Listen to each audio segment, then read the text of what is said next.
Olá, senhoras e senhores, tudo bem com você? Maravilha! Senhores, eu sou o professor Ayrton e eu quero comentar com os senhores um editorial muito interessante que foi veiculado pelo Miami Herald, feito por Daniel Schorerhott e publicado em outubro de 2019, 24 de outubro de 2019. Olha que interessante. Foi um ano histórico para a agenda de Trump.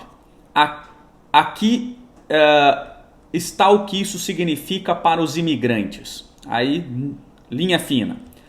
Durante seus 3 anos de mandato, o presidente Donald Trump assinou várias ordens executivas destinadas a restringir a imigração legal e ilegal e a estreitar os critérios para a adjudicação de benefícios de imigração.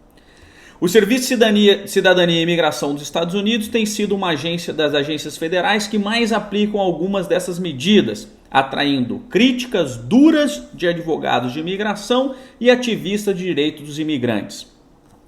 E aí a matéria vai dizendo que a agência de imigração publicou um relatório com as 5 principais medidas que endureceram a imigração legal e ilegal nos Estados Unidos. E é isso que eu quero comentar um pouquinho sobre cada uma delas. Olha lá. Então a primeira delas, uma medida bastante importante. Ele reduziu o número de pedidos de asilo, certo? Um dos tipos de visto que nós temos para a legislação americana é o asilo.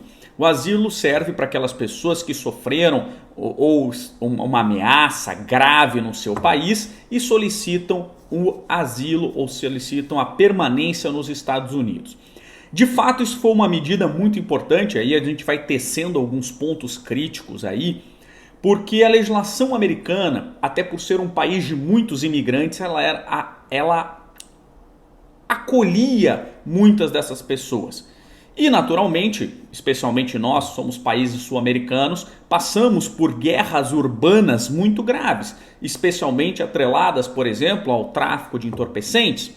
E muitas pessoas, de maneira correta, solicitavam o asilo aos Estados Unidos, né? E os Estados Unidos concediam. Acontece que, no meu entender, as regras eram um pouco flexíveis demais. E Donald Trump veio então restringir um pouco essas regras, no qual eu acho, na minha opinião, todas essas 5 medidas estão corretas, talvez não a sua aplicabilidade, né? A imigração tem sido muito rigorosa com a aplicabilidade e isso leva, claro, que o Poder Judiciário, a ser acionado o Judiciário para fazer o que nós chamamos de freada de arrumação. Então vem a ordem executiva, manda endurecer aquela regra, há um endurecimento às vezes exagerado e aí vem o Poder Judiciário. A grande vantagem dos Estados Unidos, entre outros países, especialmente eu posso falar porque conheço muito bem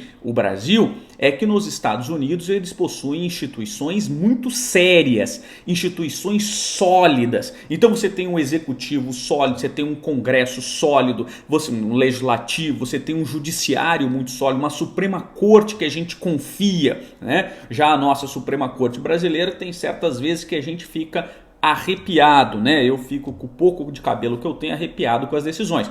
Então, mas nos Estados Unidos não, há muita confiabilidade nessas instituições por ser uma instituição, veja, uma formação de 200 anos, diferente do Brasil que tem formado na Constituição de 88, essas instituições, então ainda estão passando por uma arrumação.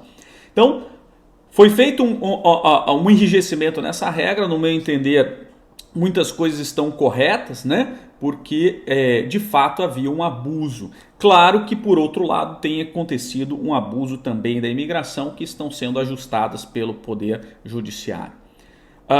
Uma outra medida bastante interessante, negar residência a imigrantes considerados em cargos públicos. Esse é um detalhe muito importante.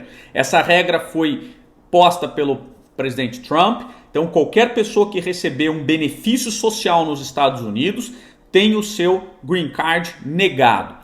Eu acredito que é uma regra interessante, importante para a economia americana. Ninguém quer na sua previdência, nós estamos discutindo previdência social no Brasil, ninguém quer um encargo na sua previdência social. E os Estados Unidos também não o querem, né? Acontece que tem sido um abuso também nisso, ninguém entendeu exatamente o que significa isso. Você está falando de Medicare, você está falando de scholarship, né, bolsas de estudo, o que está sendo dito com isso? Né?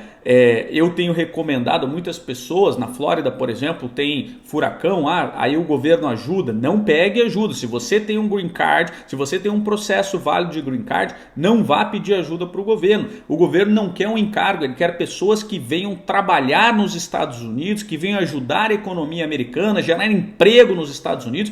E está certíssimo, quem vai dizer que isso está errado? Né? Acontece que como a regra ficou aberta demais, tivemos 3 decisões judiciais suspendendo temporariamente essa regra. Uma da Califórnia, que está suspendendo só para a Califórnia, uma para um juiz de Nova York, que está suspendendo para os Estados Unidos inteiro, e uma terceira pelo juiz de Washington, também suspendendo para os Estados Unidos inteiro, até entender exatamente o que é o encargo.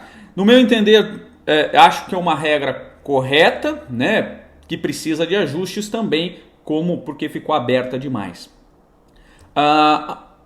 Terceira, aumentar a exigência monetária mínima para a residência baseada em investidores, é o famoso EB5, né? Eu não gravei um vídeo ainda sobre o EB5, ele está passando por essa mudança, mas eu vou gravar aí na sequência para vocês. Então, já gravei, para quem não assistiu os outros, o EB1, EB2, EB3, EB4 e agora fica o EB5 que teve essa alteração que começa a vigir agora em novembro. Então, aquela famosa, $500 mil. Na realidade, ele já era muito mais do que isso, você precisava de 1 milhão, agora investimento mínimo normal passou para $1.800.000 o investimento para você receber um green card através do EB5. Essa é uma regra bastante controversa, no meu entender acho que foi um exagero, mas de fato, desde 1990 não existia atualização nesses valores, né? Uma outra regra muito importante, isso é um cuidado para quem vai solicitar qualquer tipo de visto aqui para os Estados Unidos. Olha lá, examinando o uso de cidadania e solicitantes de visto nas mídias sociais. Então as pessoas, isso está corretíssimo. As pessoas se comportam nas mídias sociais de maneira inadequada, falando coisas inadequadas. Muitas vezes as pessoas falam nas mídias sociais coisas que elas não teriam coragem de falar pessoalmente. Eu mesmo, nos nossos vídeos aqui, eu já recebi até pessoas extremamente mal educadas falando comigo a respeito dessas orientações que eu dou. Eu não preciso disso, eu não tenho que ver o seu vídeo. Paciência, muito obrigado por ter comentado, mas você vê como as pessoas às vezes se comportam nas mídias sociais de maneira que não se comportam socialmente. Isso é um ajuste que nós temos que fazer exatamente por ser muito novo essa questão de mídia social, né? E a gente vê muito essa crise.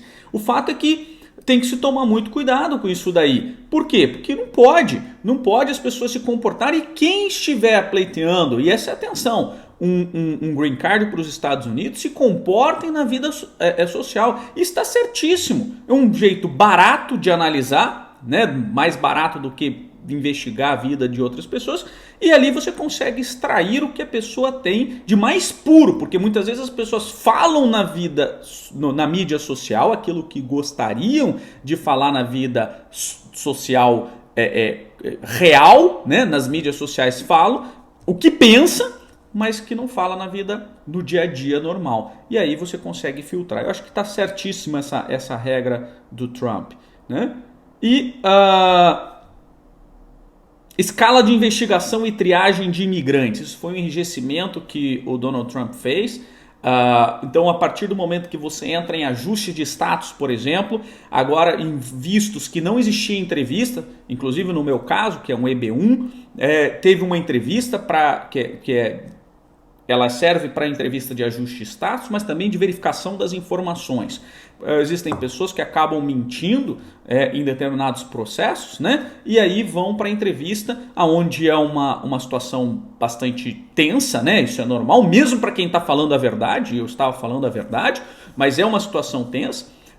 Primeiro porque você está num idioma que não é o seu idioma nativo, né? Então você se sente um pouco constrangido, mas isso é ótimo porque ali você consegue pegar. Eu acho que ainda precisa de ajustes essas regras, porque nem sempre a entrevista acaba sendo tão eficiente, mas eu acho que é uma medida bastante importante. Por quê? Porque o objetivo é favorecer as pessoas que estão falando a verdade e que querem contribuir com a sociedade americana. Então, é natural que alguns agentes acabam extrapolando, isso faz parte desse processo de ajuste, e aí o judiciário vem e então retoma, mas no meu entender, ao contrário do que muitos críticos, eu critico muitas vezes ao presidente americano quando toma atitudes inadequadas, mas no meu entender, todas essas 5 medidas foram medidas importantes para um refinamento do imigrante. Afinal de contas, é isso que todo país quer. Pessoas boas, trabalhadores, que venham somar para a sua sociedade. Tranquilo, senhores? Eu espero que vocês tenham gostado do nosso vídeo. Se você gostou, dá um like, compartilhe o nosso vídeo. Quanto mais pessoas compartilhar e assistir os nossos vídeos, mais a gente consegue gravar. Senhores, muito obrigado pela atenção de vocês e eu parabenizo a todos pela busca do conhecimento. Um grande abraço para você e até o nosso próximo vídeo. Até mais.